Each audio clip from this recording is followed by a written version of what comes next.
नमस्कार दोस्तों, मैं हूं अभय कुमार दुबे और आप देख रहे हैं नई परख।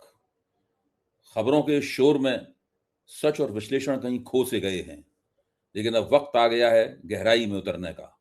इसीलिए हम लेकर आ रहे हैं नई परख पॉडकास्ट।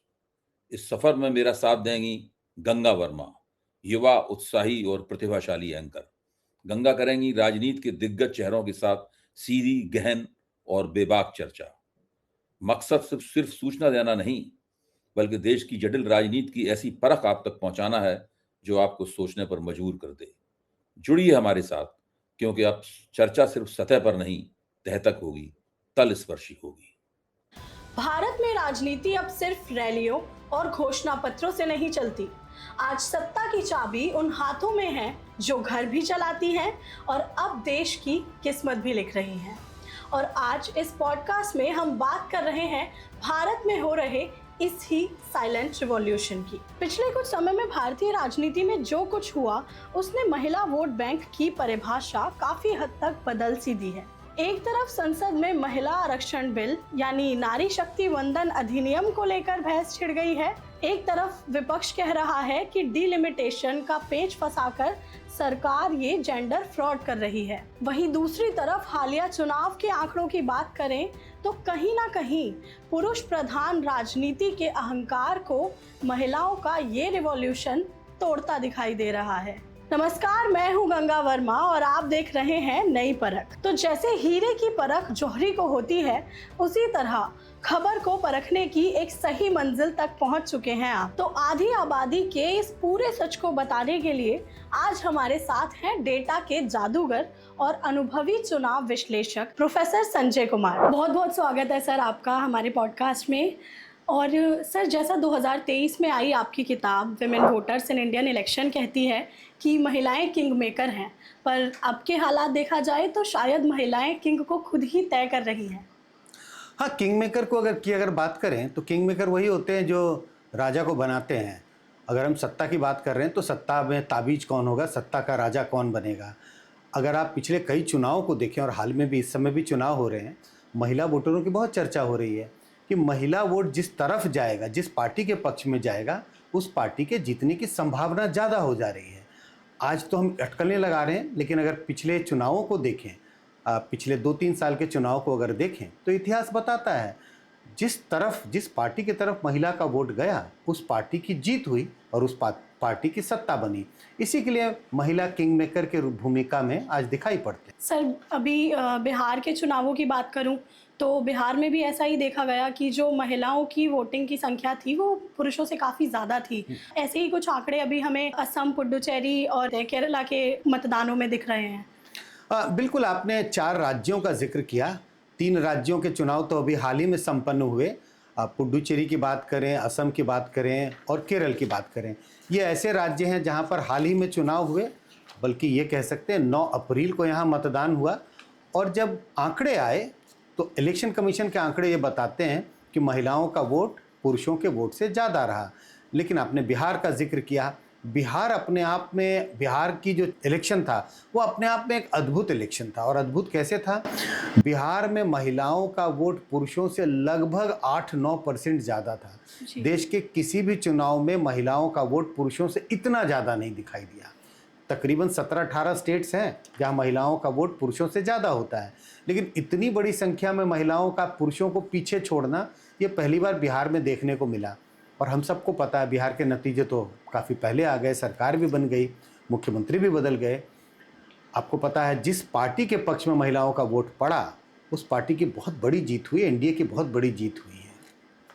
तो सर, कहीं ना कहीं आपको लगता है इन आंकड़ों को देखकर कि महिलाओं में एक सेंस ऑफ ओनरशिप डेवलप हो रही है धीरे धीरे, कि मतदान में उनका जो मतलब भाग है वो बहुत ज़रूरी है? बिल्कुल। देखिए, महिलाओं की चर्चा आज क्यों हो रही है? हम जब चुनाव की बात करते हैं तो अलग अलग क्लीवेजेस की बात होती है। कहते हैं अलग अलग समुदाय के वोटर अलग अलग पार्टी के साथ जुड़े हैं। दलितों की बात होती है, यादवों की बात होती है, अपर कास्ट की बात होती है, मुस्लिम समुदाय के वोटरों की बात होती है। किसी भी राज्य में देखें, किसी भी क्षेत्र में देखें, किसी विधानसभा क्षेत्र, किसी राज्य या किसी जिले की बात करें, इन सब वोटरों की तादाद उतनी ही है जितनी महिलाओं की होती है। अगर यादवों की बात करेंगे तो हम कहेंगे यूपी में यादव मतदाताओं की संख्या कितनी है, तकरीबन 16, 17, 18%। लगभग यही तादाद उनकी बिहार के मतदाताओं में भी है।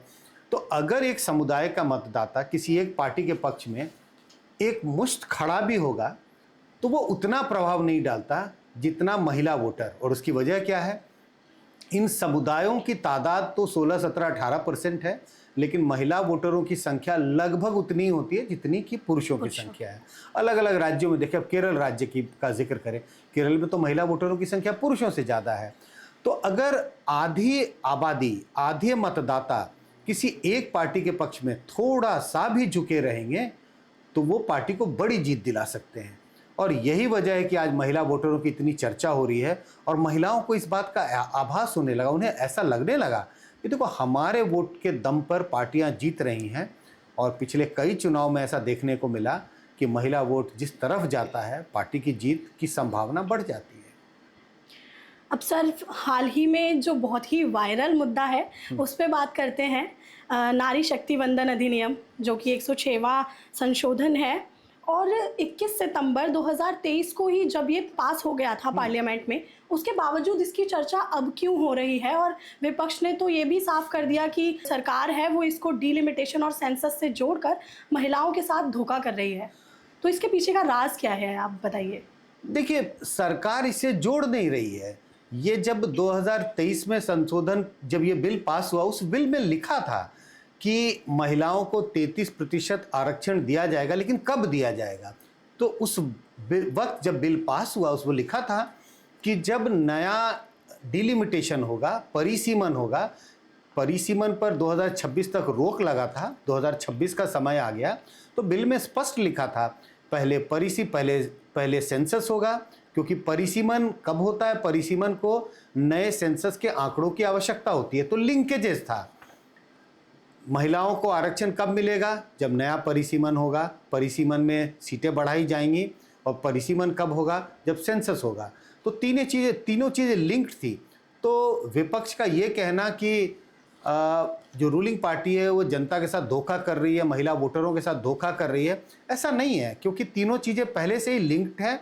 और ये पहले से ही जो लॉ पास हुआ है 23 में, उसमें इस चीज़ का प्रावधान, ये चीज़ लिखित रूप से उसमें लिखा हुआ है। पर सर, इसकी चर्चा अभी क्यों हो रही है? चर्चा अभी क्यों हो रही है? चर्चा इसी के लिए हो रही है कि अभी सरकार उस बिल में संशोधन लाने की कोशिश कर रही थी। जो बिल आया, जो बिल पास नहीं हो पाया, संशोधन क्या था? 2-3 चीज़ों के बारे में। पहले जब बिल पास हुआ तो लिखा था कि 33% आरक्षण डिलिमिटेशन के बाद होगा। आज इस संशोधन के द्वारा सरकार ये प्रस्ताव ला रही थी कि 33% आरक्षण जो महिलाओं को देना है लोकसभा और विधानसभा में, डिलिमिटेशन के पहले ही दे दिया जाए। दूसरी बात, डिलिमिटेशन, जब वो बिल था उसमें लिखा था डिलिमिटेशन 2026 में जब होगा तो जो नए लेटेस्ट सेंसस होगा उनके आंकड़ों के सहारे किया जाएगा, क्योंकि डिलिमिटेशन करने के लिए आपको जनगणना की ज़रूरत है, कितनी जनसंख्या है उसका वो एक आधार चाहिए, वो एक पैमाना है, उसके हिसाब से डिलिमिटेशन परिसीमन होगा। इस बिल में ये बात का जिक्र किया गया कि अब डिलिमिटेशन जो होगा वो 2-3 चीज़ें थे। डिलिमिटेशन के बिना विमेन रिजर्वेशन दिया जाए, और सरकार कह रही थी कि जो रिजर्वेशन आज से 5 साल बाद दिया जा सकता था, हम उसे पहले लाने की कोशिश कर रहे थे। लेकिन डिलिमिटेशन बिल, जो नए बिल में प्रावधान ये था, डिलिमिटेशन नए सेंसस के बजाय 2011 के सेंसस पे किया जाएगा। इन चीज़ों को लेके दुविधा थी विपक्ष के मन में कि आखिर सरकार ऐसा क्यों करना चाहती है, क्यों बिना डिलिमिटेशन किए सीटों की संख्या बढ़ाना चाहती है। डिलिमिटेशन बाद में होगा, और जब डिलिमिटेशन होगा तो लेटेस्ट सेंसस के आंकड़ों का इस्तेमाल ना कर 2011 के सेंसस का इस्तेमाल किया जाएगा। तो ये जो दुविधा लोगों के मन में होने लगी, विपक्षी पार्टियों के मन में, उन्हें लगा कि कहीं ना कहीं कुछ ऐसी चीज़ें जो सरकार करना चाहती है जो हमें बताना नहीं चाहती। इन चीज़ों को लेकर के चर्चा हुई, दुविधा हुई, और हम सबको पता है बिल पार्लियामेंट में गिर गया और ये बिल पास नहीं हो पाया। सर, आपको लगता है कहीं ना कहीं जब विपक्ष ने इसका विरोध किया है और ये ऐसा दिखाया गया कि विपक्ष ने महिलाओं के हित की बात नहीं की, तो क्या ये चीज़ मतलब विपक्ष पे उस तरीके से भारी पड़ी है कि महिलाओं के मन में थोड़ा मनमुटाव आया हो विपक्षी पार्टियों को लेकर? देखिए, दोनों पार्टियां अगर हम रूलिंग पार्टी की बात करें तो रूलिंग पार्टी ये कह रही है, एनडीए और खासकर जो बीजेपी रूलिंग पार्टी की जो सबसे बड़ी पार्टी है, रूलिंग कोalition की सबसे बड़ी पार्टी है, वो ये कहने की कोशिश कर रही है, जनता को के पास ये संदेश दे रही है कि हम तो महिला आरक्षण जो 2029 या 33 में मिलता हम पहले देना चाहते थे, लेकिन उसमें एक तरह से अड़चन किसने लगाया? अड़चन लगाया विपक्षी पार्टियों ने, क्योंकि विपक्षी पार्टियां ये कह रही हैं कि नहीं, जब तक डिलिमिटेशन नहीं होगा, जब तक सेंसस नहीं होगा, तब तक महिला आरक्षण बिल लागू नहीं होना चाहिए, महिलाओं को आरक्षण नहीं मिलना चाहिए, और ये सब करने में कम से कम अगले 2-3 साल और लग जाएंगे। तो रूलिंग पार्टी ये कह रही है कि हम महिलाओं को आरक्षण पहले देना चाहते थे, समय से पहले, लेकिन विपक्ष की पार्टियों का ये आरोप है कि समय से आप पहले तो दे रहे हैं, लेकिन जो बात आप कह रहे हैं ये बात बिल में लिखित रूप से नहीं है, क्योंकि सरकार बार बार ये कह रही थी कि हर राज्य में सीटों की संख्या बढ़ाई जाएगी, और कितनी बढ़ाई जाएगी, एक प्रपोजल लेके आई सरकार ने कहा हर राज्य में जितनी सीटें हैं लोकसभा की, उसकी आधी सीटें और जोड़ दी जाएंगी। कहने का मतलब यूपी में 80 लोकसभा की सीटें हैं, यूपी की संख्या 80 से बढ़ाकर 120 कर दी जाएगी, मतलब 40 सीटें और ऐड हो जाएंगी। बिहार की 40 सीटें हैं, वहाँ 60 कर दी जाएंगी, और तमाम राज्यों में इस तरह से सीटें बढ़ा दी जाएंगी। विपक्ष का आरोप ये था कि ये इन बातों को लिखित रूप से बिल में नहीं पेश किया गया, बिल में इन बातों को लिखित रूप से इसका जिक्र नहीं है, इन चीज़ों को लेकर दुविधा हो रही थी। तो विपक्ष जो है जनता के बीच में ये कहने की संदेश देने की कोशिश कर रहा है कि महिला आरक्षण बिल के एक तरह से कवर करते हुए आड़ में सरकार कुछ और करना चाहती है, डिलिमिटेशन करना चाहती है। डिलिमिटेशन होना तो चाहिए, लेकिन सरकार की जो मंशा है डिलिमिटेशन हम पुराने आंकड़ों से करें, लेकिन डिलिमिटेशन नए आंकड़ों से होनी चाहिए। तो दोनों अपनी अपनी बात लेके जनता के सामने है। अब इस वक्त तो ये कह पाना बहुत मुश्किल है कि जनता किस पर ज़्यादा भरोसा कर रही है, किन की बातों पर ज़्यादा भरोसा कर रही है, लेकिन एक नैरेटिव बिल्डिंग के हिसाब से मुझे लगता है कि अगर रूलिंग पार्टी, तो बहुत एक सिंपल तरीके से इस बात को कहा जा रहा है कि हम महिलाओं को आरक्षण जो आज से 5 साल बाद मिलने की जिसकी उम्मीद थी, हम उसे आज देना चाहते थे, जिसको विपक्ष ने रोक दिया। तो कहीं ना कहीं कुछ हद तक मुझे लगता है जनता को शायद रूलिंग पार्टी की बातों पर कुछ ज़्यादा भरोसा हो रहा होगा विपक्ष की पार्टियों पर, क्योंकि उसमें कानूनी दांवपेच है जिसे आम जनता समझ नहीं पाती। अब सर, महिलाओं को मिलने वाली स्कीमों की बात करूं जैसे, तो असम की अरुणोदय स्कीम है, बंगाल की लक्ष्मी भंडार, लखपति दीदी योजना, महिला सम्मान योजना जो दिल्ली में लागू की गई है, उसके अलावा मुख्यमंत्री लाडली बहन योजना मध्य प्रदेश की। तो हर तरफ कहीं ना कहीं देखा जाए तो ना कैश ट्रांसफ़र की होड़ लगी हुई है, और इन्हीं चीज़ों को देखकर ऐसा लगता है कहीं ना कहीं कि जो महिलाएं हैं वो वोटिंग के पर्सपेक्टिव से एक बेनिफिशियरी बनकर रह गई हैं शायद। अब देखिए, जिन स्कीमों का आपने जिक्र किया, अलग अलग राज्यों, कई राज्यों की स्कीम का आपने जिक्र किया, असम का जिक्र किया, बंगाल का जिक्र किया, कुछ और राज्यों का जिक्र किया, इन सब राज्यों में ये मुझे लगता है एक आम मतदाताओं की धारणा है। कोई भी मतदाता ऐसा नहीं होगा, और उसमें महिलाएं भी शामिल हैं, अगर सरकार उन्हें कुछ फ़ायदा पहुंचाती है तो मतदाताओं को लगता है सरकार ने हमें फ़ायदा पहुंचाया, सरकार ने हमारा ख्याल रखा, हमारी भी ये जिम्मेवारी है कि हम सरकार को अपना समर्थन दें। तो सरकार जिन स्कीमों को लेके आ रही है उसके उन स्कीमों के सहारे महिला वोटरों के वोट को साधने की कोशिश की गई, और काफ़ी हद तक सफलता मिली है सरकार को। तो मुझे ऐसा नहीं लगता कि महिला वोटर एक सिर्फ लाभार्थी के रूप में बन के रह गए हैं। ये तो किसी भी वोटर की बात करें, जिसको फ़ायदा मिलेगा, उन्हें लगता है कि अगर सरकार उनके हितों का ध्यान रख रही है तो उन्हें भी सरकार के साथ का समर्थन करना चाहिए, जो महिला वोटर भी कई राज्यों में करते हुए दिखाई पड़ती हैं। सर, बिहार की बात करूं फिर से मैं, तो अभी हाल ही के चुनावों के समय जो महिला उद्यमिता योजना, उसके तहत महिलाओं के अकाउंट में पैसे गए जो इलेक्शंस के जस्ट कुछ समय पहले ही पहुंचे हैं। उसके अलावा जो सरकारी कर्मचारी थी महिलाएं, उनको भी मतदान सहायक नियुक्त करके जो सत्ताधारी दल है उन्होंने महिला वोटरों की एक गोलबंदी तैयार की गई। तो क्या उससे नहीं लगता मैनिपुलेटिव एक रोल निभाया है सब? देखिए, जब चुनाव होते हैं, आप किसी भी चीज़ की बात कर लें, 2 क्रिकेट टीमें मैच खेलती हैं, 2 जो कुश्ती करने वाले कुश्ती करते हैं, तो ये एक पॉलिटिकल कुश्ती है, और कुश्ती में हर जो है वो दांव पेच की कोशिश होती है। तो ये पॉलिटिकल कुश्ती में अलग अलग पार्टियां कुश्ती के मैदान में हैं, तो हर पार्टी अपने अपने दांव पेच लगाती हैं। अब किसी के पास दांव पेच लगाने की सुविधा ज़्यादा होती है, या यूँ कहूँ कि कोई ज़्यादा कुशल होते हैं और कुछ कम कुशल होते हैं, और यही कारण है कि किसी की जीत होती है और किसी की हार होती है। अगर कानूनी तौर पर इसका उल्लंघन हुआ होता बिल्कुल, तो मुझे लगता है कानून इसका संज्ञान लेती, सुप्रीम कोर्ट, इलेक्शन कमीशन इसका संज्ञान लेती। लोगों के मन में दुविधा है, लोग कहते हैं कि सुप्रीम कोर्ट को इसका संज्ञान लेना चाहिए था, या इस तरह की जो अगर कानून के दायरे में नहीं है तो इसका संज्ञान लेना चाहिए था। लेकिन मुझे लगता है कि किसी बड़े कानून का इसमें उल्लंघन नहीं हुआ होगा, और यही वजह है कि सरकार ने इन सब बातों का ध्यान रखकर ही जिन स्कीम का आपने जिक्र किया, जो महिलाओं के खातों में 10,000 रुपये गए, और उसके कारण ऐसा माना जाता है कि उसके कारण महिलाओं का वोट उनकी ओर शिफ्ट हुआ। बल्कि इसका कोई प्रमाण नहीं है, क्योंकि इसका प्रमाण नहीं है कि अगर ये 10,000 रुपये उनके खाते में नहीं जाते तो क्या महिला इनके लिए वोट करते या नहीं करते। तो कुल मिला के मुझे लगता है कि हर पार्टी का अपनी एक स्ट्रैटेजी होती है, पॉलिटिकल मोबिलाइजेशन की स्ट्रैटेजी है। कोई पार्टी सक्सेसफुल होती है और कोई पार्टी सक्सेसफुल नहीं है। तो ये रूलिंग पार्टी की एक स्ट्रैटेजी थी जिसमें वो सक्सेसफुल होते हुए दिखाई पड़ते हैं। एसआईआर पे थोड़ी सी चर्चा कर लेते हैं। एसआईआर बिहार में हुआ तो 65 लाख के करीब नाम हटाए गए। उसके अलावा बंगाल में भी देखा जाए तो एसआईआर के बाद मैंने ऐसे कई रिपोर्ट्स देखे जिसमें लोग बता रहे हैं कि उनके परिवार के अगर 7 सदस्य हैं तो 3 के नाम हैं, 4 के नाम हैं, 2 के हटा दिए, 3 के हटा दिए, इस तरीके से चीज़ें चल रही हैं।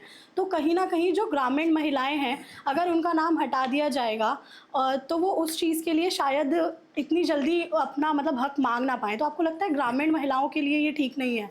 देखिए, आपने कहा ग्रामीण महिलाओं का वोट अगर हटा दिया जाएगा, नाम हटा दिया जाएगा, अब मुझे ऐसा नहीं लगता है कि एसआईआर में किसी खास वर्ग, समुदाय या किसी इलाके के वोटरों को खास टारगेट किया गया। लेकिन हाँ, इसकी संभावना जरूर है कि ग्रामीण महिलाओं का वोट कटने की संभावना ज़्यादा है, और उसकी वजह बहुत साफ है। जब एसआईआर हो रहा है तो उसके हो क्या रहा है, क्या एसआईआर है, ये कोशिश की जा रही है जानने की कि जिन लोगों की मतदाता सूची में नाम है, क्या वहाँ के निवासी हैं या नहीं है, वहाँ रहते हैं या नहीं रहते, वहाँ वोट देते हैं या नहीं देते, या चुनाव जब होगा तो वोट देने की स्थिति में है या नहीं है। तो आपको उस जगह पे आप रह रहे हैं, उसके लिए आपको किसी प्रमाण की देने की ज़रूरत है। मैं एक सरल तरीके से कह रहा हूँ। तो प्रमाण आप क्या देंगे? अगर हम कहीं पे भी कोई चीज़ जाते हैं, बैंक में अकाउंट खुलवाने के लिए, कहीं पर किसी चीज़ के लिए भी, तो कहते हैं कि आप अपना आधार कार्ड लगा दीजिए, आप रेजिडेंस प्रूफ दे दीजिए कि आप आम तौर पर यहाँ पर रहते हैं। आप अपना ड्राइविंग लाइसेंस बनवाने जाएँ, पासपोर्ट बनवाने जाएँ, बैंक में अकाउंट खोलने जाएँ। तो मोरलेस यही प्रक्रिया है कि पहले वोटर लिस्ट में नाम दर्ज कराने के लिए किसी ऐसे डॉक्यूमेंट की ज़रूरत नहीं होती थी जो ये बताए कि आपका रेजिडेंस का कोई प्रूफ, कि आप इस जगह पर रहते हैं। एसआईआर के माध्यम से ये किया गया, जब वोटर लिस्ट जो कहते हैं कि स्पेशल इंटेंसिव रिवीजन, कि आप जिस जगह पे रहते हैं वहाँ का एक आपको प्रूफ देना होगा। इसकी संभावना है कि ग्रामीण महिलाएं जो सदियों से कहीं पे रह रही हैं, 20 साल, 30 साल, 40 साल, लेकिन शायद उनके पास इस तरह का कोई डॉक्यूमेंट, इस तरह का कोई प्रूफ नहीं रहा हो, तो उनके नाम कटने की संभावना ज़्यादा है। अब शहरी इलाकों में जो लोग रहते हैं, और ख़ासकर युवा वर्ग, आप जैसे लोग, जैसे, तो आजकल क्या है, हर जगह डॉक्यूमेंट की ज़रूरत होती है। आपके पास आधार होगा, कार्ड होगा, जहां आप काम करते हैं उसका कार्ड होगा, तमाम तरह के डॉक्यूमेंट्स हम लोगों के पास, शहरी लोगों के पास होते हैं, क्योंकि उसकी आवश्यकता पड़ते रहती है। ग्रामीण इलाकों में इस तरह के डॉक्यूमेंट की ज़रूरत नहीं पड़ती है, बहुत कम पड़ती है। तो इसकी संभावना है कि एसआईआर में रूरल, जो ग्रामीण इलाकों में महिलाएं हैं, उनके नाम ज़्यादा कटे होंगे। इसकी संभावना से इनकार नहीं किया जा सकता। सर, एक महुआ मोइत्रा जी का थोड़ा विवादित बयान है कि ज़मीनी हकीकत ये है कि टिकट तो सिर्फ बाहुबलियों की पत्नियों और बेटियों को मिलते हैं। और अगर हम डेटा की बात करें तो वो भी कहीं ना कहीं कुछ ऐसा ही दर्शाता है कि जैसे असम में महिला विधायकों की जो भागीदारी है वो 5% से भी कम है, और केरल जैसे साक्षर राज्य जहाँ पे माना जाता है कि महिलाओं की स्थिति काफ़ी बेहतर है, वहाँ भी 7 से 8% के बीच ही ये मतलब आंकड़ा है। तो सर, क्या जो नारी शक्ति वंदन अधिनियम है, ये 33% का आरक्षण, ये सिर्फ कागज़ों पर एक शो पीस बनकर रह जाएगा, ऐसा आपको लगता है? या फिर पार्टियों के अंदर का ये जो पुरुष प्रधान और सेक्सिस्ट माइंडसेट है, ये बदलता नज़र आ रहा है आपको? नहीं, मुझे नहीं लगता है कि सिर्फ कागज़ पे रह बन के रह जाएगा, क्योंकि अब ये कानून है, देश का कानून है, कानून तो लागू होगा। आज लागू नहीं हुआ, 2 साल बाद होगा, कितने समय बाद होगा एक अलग बात है, लेकिन कानून है, कानून तो लागू होगा और महिलाओं को आरक्षण मिलेगा, विधानसभा में भी, लोकसभा में भी। अब सवाल ये है कि आपने ज़िक्र किया 2 राज्यों का, केरल का और असम का, और कहा वहाँ महिलाओं की भागीदारी विधानसभा में बहुत कम है। आप तमाम राज्यों को देख लें, सभी जगह आपको कमोबेश यही नज़ारा दिखाई पड़ेगा। पार्लियामेंट को देख लें, अभी जो नई जो पार्लियामेंट है 2024 की पार्लियामेंट, इसमें भी आपको लगभग 16 से 17% महिलाएं हैं, और लगातार 52 से लेकर आज तक के पार्लियामेंट को देखें तो आपको यही 8-10% महिलाओं की भागीदारी नज़र आएगी। और इन्हीं आंकड़ों को देखते हुए, आंकड़े क्या हैं? आंकड़े प्रमाण हैं, ये प्रमाण है, कोई परसेप्शन नहीं है, ये प्रमाण ये के बताता है कि महिलाओं की भागीदारी विधानसभा में, लोकसभा में, राज्यसभा में बहुत कम रही है, और इसी वजह से कानून लाने की ज़रूरत पड़ी। कानून आ गया है और कानून लागू होकर रहेगा। सवाल यह है कि कानून लागू हो जाने के बाद भी बहुत सुपरफिशियल रहेगा, कि जिसका जिक्र आपने किया कि किसी पॉलिटिकल लीडर की पत्नी या उनकी बेटी या उनकी माँ को ही टिकट दिया जाएगा, ऐसा अंदेशा किया लगाया जा रहा है। याद कीजिए, जब पंचायत और अर्बन लोकल बॉडी में महिलाओं को आरक्षण मिला 33%, कई राज्यों में 50% आरक्षण है, उस वक्त भी इसी बात का जिक्र हो रहा था कि भाई क्या होगा, महिलाएं थोड़ी सरपंच बनेंगी, महिलाएं थोड़ी लोकल बॉडी इलेक्शन चुनाव लड़ेंगी। शुरुआती दौर में ऐसा रहा होगा, ज़रूर रहा होगा, लेकिन जो लोकल बॉडी इलेक्शंस देखें तमाम राज्यों में तकरीबन 11, 12, 13, 14 बार हो गए हैं। और आप देखिए, आंकड़ों के नज़रिए से देखें, जिन राज्यों में 33% आरक्षण है, वहाँ पर आपको 35-40% महिलाएं लोकल बॉडी में दिखाई पड़ेंगी, चुन के आ रही हैं। जहाँ 50% आरक्षण है, वहाँ आपको 55% महिलाएं चुनी हुई दिखाई पड़ेंगी। इसका मतलब क्या है? साफ है, 50% आरक्षण लेकिन 55% महिलाओं की भागीदारी, मतलब महिलाएं उन सीटों से भी चुनाव जीत कर आ रही हैं जो महिलाओं के लिए आरक्षित नहीं है। नहीं तो ये पिछले कुछ सालों में ये ट्रेंड दिखाई पड़ता है। इनिशियल ईयर्स में भले ही ऐसा नहीं रहा हो, तो मुझे लगता है जब महिला आरक्षण बिल लागू होगा लोकसभा में और विधानसभाओं में, शुरुआती दौर में इस तरह की एंग्जाइटी होगी जिसका आपने जिक्र किया अपने सवाल में, लेकिन कुछ साल बीतते ही आप देखेंगे कि महिलाओं का जो रिप्रेजेंटेशन है वो 33% से भी ज़्यादा होगा, क्योंकि सीटें रोटेशन होंगी सीट का। तो कुछ महिलाएं ऐसी होंगी कि हो सकता है कि वो उनकी सीट रिजर्व थी पिछले चुनाव में, लेकिन अगले चुनाव में वो डी रिजर्व हो गई, फिर भी हो सकता है वो चुनाव लड़ेंगी और चुनाव जीत कर आएंगी, क्योंकि वोटर अगर उन्होंने अच्छा काम किया होगा तो वोटर उन्हें चुन कर दोबारा भेजेंगे। तो सिर्फ कागज़ पे नहीं रहेगा, मुझे लगता है ये हकीकत में बदलता हुआ ज़रूर दिखाई पड़ेगा, और आने वाले कुछ सालों में ही हम इसे देख पाएंगे। अब सर, एक बहुत ही महत्वपूर्ण मैं एक बात करना चाहूँगी जो मुझे लगता है इस पॉडकास्ट में होनी बहुत ज़रूरी है। मैंने बहुत से ऐसे सोशल मीडिया पे वीडियोस देखे हैं जिसमें जो महिलाएं हैं वो प्रधानमंत्री की या किसी भी राजनेता की पूजा करती हुई नज़र आती हैं। उनको बिल्कुल भगवान का ही दर्जा दे दिया है। यहाँ तक कि कुछ नेताओं पे भजन बन चुके हैं, भजन कह लीजिए, उन्हें गीत कह लीजिए। और इसके अलावा असम की बात करूं तो जो असम के मुख्यमंत्री हैं, उनकी फ़ैन फॉलोइंग तो इतनी ज़्यादा नज़र आती है कि जब उनके रैलियां हो रही होती हैं वहाँ महिलाओं में इतना ज़्यादा जोश होता है कि कुछ महिलाओं ने तो उनको किस भी कर दिया है चलते हुए। तो ये सारी चीज़ें, मुझे ऐसा लगता है कि महिलाएं बहुत ज़्यादा ओवर सेंसिटाइज हो गई हैं राजनेताओं को लेके, जो कि नहीं होना चाहिए। और क्योंकि एक नेता का काम है आपकी सेवा करना, उसका ये फ़र्ज़ है, उनको चुना ही इसलिए गया है, पर उनको भगवान का दर्जा दे देना किस हद तक सही है? अब देखिए, एक फ़ैन फॉलोइंग होती है। फ़ैन फॉलोइंग किसकी होती है? क्रिकेट की दुनिया में, टेनिस की दुनिया में, फिल्म की दुनिया में, म्यूज़िक की दुनिया में। आजकल तो टीवी एंकरों की फ़ैन फॉलोइंग भी बहुत है, कम नहीं है। तो अगर फ़ैन फॉलोइंग आपकी है तो कोई ना कोई तो खूबी रही होगी जिसके कारण आपकी फ़ैन फॉलोइंग है। तो फ़ैन फॉलोइंग का मतलब भगवान का दर्जा देना, तो मैं नहीं मानता कि फ़ैन फॉलोइंग का मतलब आप भगवान का दर्जा देते। तमाम ऐसे राजनेता हैं देश में, तमाम मुख्यमंत्री हैं, तमाम एक्स मुख्यमंत्री हैं, तमाम ढेर सारे नेता हैं बड़ी बड़ी पार्टियों में, लेकिन आपको सबके लिए इस तरह का उत्साह नहीं दिखाई पड़ता है। कुछ लोगों की का आप जिक्र करें तो लोग आंख मुंह सिकोड़ने लगते हैं, नाक सिकोड़ने लगते हैं, बोलते हैं भाई किसका नाम ले लिया। लेकिन अगर कुछ लोगों ने निश्चित रूप से कुछ ऐसा काम किया है, चाहे वो नेता हो, हर फील्ड की बात कर सकते हैं, हमने अलग अलग फील्ड के उदाहरण दिए। म्यूज़िक की बात करें, कॉन्सर्ट्स में म्यूज़िक गाते हैं, बड़े बड़े अच्छे गायक होते हैं कॉन्सर्ट्स में, जिस तरह का आपने जिक्र किया, महिलाएं उमड़ पड़ती हैं, युवा उमड़ पड़ते हैं।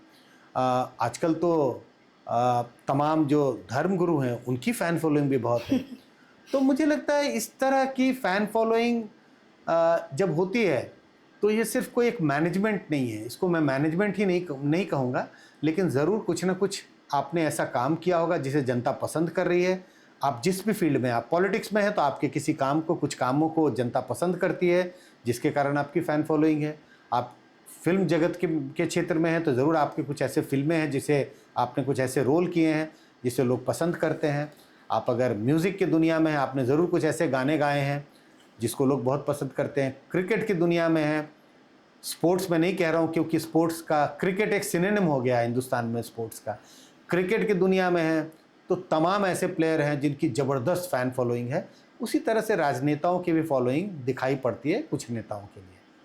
पर सर, आपको नहीं लगता कि महिलाओं को जब नेता चुनने की बारी आए तो पर्सनैलिटी से ज़्यादा उनके कर्तव्यों को देखना चाहिए? बिल्कुल। पर्सनैलिटी बनती कैसी है? आपने दो वर्ड का इस्तेमाल किया, पर्सनैलिटी और कर्तव्य।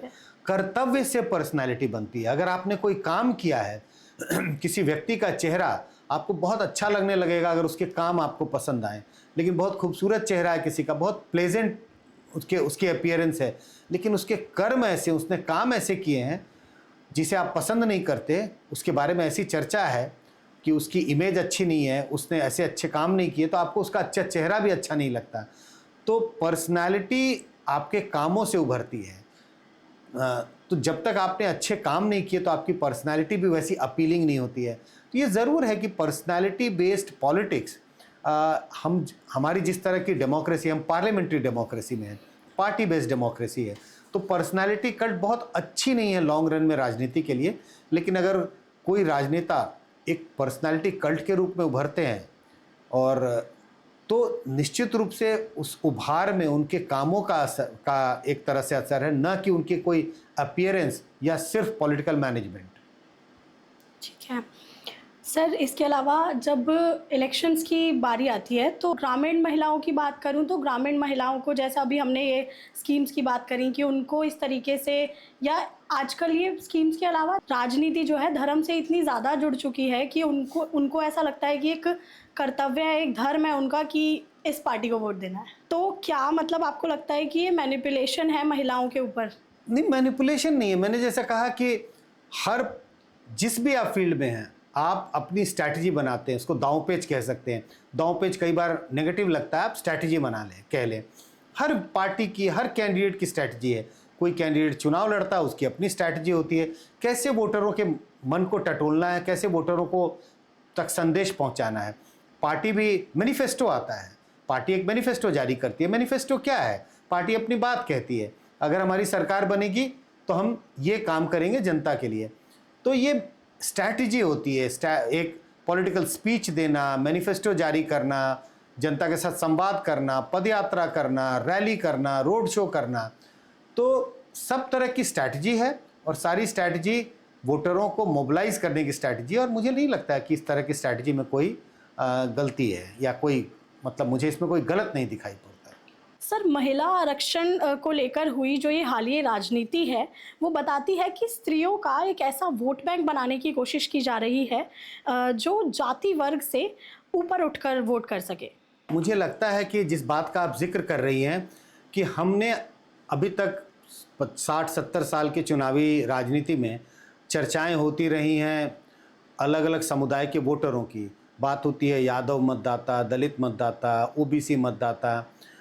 आज महिला मतदाताओं की बात होनी शुरू हो गई है और ये अटकलें लगाई जा रही हैं कि अब महिला मतदाता गोलबंद होंगी तो ये जाति, धर्म और ये जो प्राइमोडियल आइडेंटिटीज़ हैं जिस आइडेंटिटी पे मतदाता वोट करता रहा था, उन आइडेंटिटीज़ को तोड़ेंगी और महिला आइडेंटिटी के रूप में मोबिलाइज होंगी।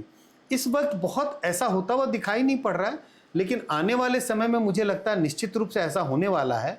और ऐसा कब होगा? एक ही परिवार में जो तमाम 4-5 लोग होंगे, कुछ महिलाएं होंगी, कुछ पुरुष होंगे, और मान लीजिए वो सब एक ही जाति के हैं। पहले ऐसा माना जाता था कि ये सारे लोग चूँकि जातिगत वोटिंग करेंगे तो एक ही जगह पर उनका वोट जा सकता है, एक ही पार्टी, एक ही उम्मीदवार के लिए। मुझे लगता है आने वाले समय में इसमें परिवर्तन दिखाई पड़ता है, परिवर्तन हो भी रहा है और आने वाले समय में परिवर्तन और हो सकता है। परिवर्तन कैसा होगा? जिस तरह के परिवार का मैंने उदाहरण दिया, तो इस परिवार में अब आपको पता चलेगा पुरुषों का वोट किसी और पार्टी को गया और महिलाओं का वोट किसी और पार्टी को गया, क्योंकि महिलाओं को लगने लगा उनके हितों की रक्षा करने के लिए वो पार्टी नहीं है ठीक, जिसे हमारे घर के मर्द या पुरुष वोट कर रहे हैं। तो गोलबंदी, महिलाओं की गोलबंदी शुरू हो गई है, और ये गोलबंदी जो जातिगत गोलबंदी है मतदाताओं की, धार्मिक गोलबंदी है मतदाताओं की, उसको धीरे धीरे अभी क्रैक्स आए हैं उसमें, धीरे धीरे टूटने लगा है। आने वाले समय में इसके ज़्यादा टूटने की गुंजाइश मुझे दिखाई पड़ती है। लास्ट में सर एक बहुत सीधा सा सवाल करूंगी। बंगाल, केरल और असम की जो मुस्लिम महिला वोटर्स हैं, वो आपको क्या लगता है अभी क्या सोच रही होंगी ट्रिपल तलाक और सीए जैसे मुद्दों के इतना ज़्यादा चर्चा में आने के बाद?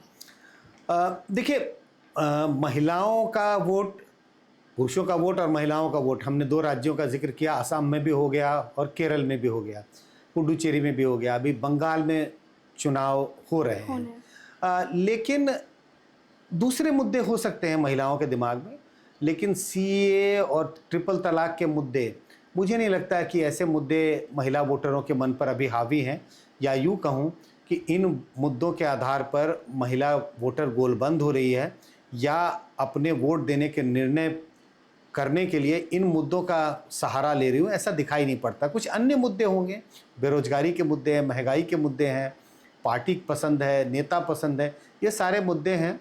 लेकिन सीए के मुद्दे पर और ट्रिपल तलाक के मुद्दे पर तो मुझे नहीं लगता महिलाएं गोलबंद हो रही हैं। तो ये थे प्रोफेसर संजय कुमार। एक बात तो तय है, महिला वोटर अब चुप नहीं है, वो सवाल भी पूछ रही है और हिसाब भी ले रही है। लेकिन क्या उसे वाकई में सत्ता में हिस्सेदारी मिलेगी या वो सिर्फ एक वोट बांटने की मशीन बनकर रह जाएगी? आपको क्या लगता है? हमें कमेंट में ज़रूर बताएं और इस वीडियो को ज़्यादा से ज़्यादा शेयर करें। देखते रहिए नई परख।